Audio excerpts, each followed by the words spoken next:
The return of prisoners of war, or POWs, caused a sticking point in Korean War peace negotiations. Questions about how prisoners should be treated played a part in stalling the talks. A contemporary documentary explained the situation. The question of repatriation of prisoners of war finally became the greatest obstacle to a truce. The Red negotiators insisted that any truce require all captives to be returned to their own countries by force if necessary. Given proper medical care, decently clothed, housed, and fed, and sensing what freedom could be, many of them did not want to be sent back to their communist-ruled native lands. The United Nations held to the humanitarian principle that no prisoner should be repatriated against his will.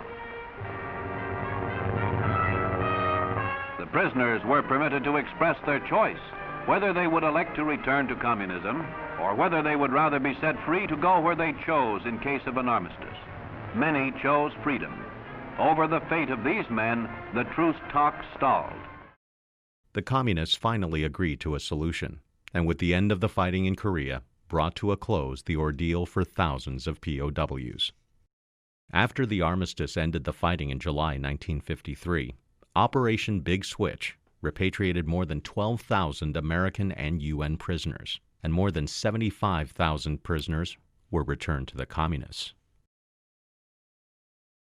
The returning POWs were brought in ambulances and trucks to receiving centers like the one at Panmunjom, on the 38th parallel, scene of the armistice talks and the demilitarized zone between North and South Korea.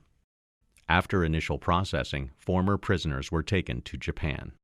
Along the way, flight nurses and medical technicians cared for the men who had endured terrible captivity. Air Force Airlift, which had moved so many thousands of troops and supplies during the war, brought returning personnel to bases like Tachikawa and Haneda for further processing. Stretcher bearers carried patients off C-124 Globemaster and C-54 Skymaster aircraft, while healthier returning prisoners walked off on their own. These ex-prisoners are obviously glad to be going home. Returning personnel were welcomed back into military service with new uniforms and well-earned pay.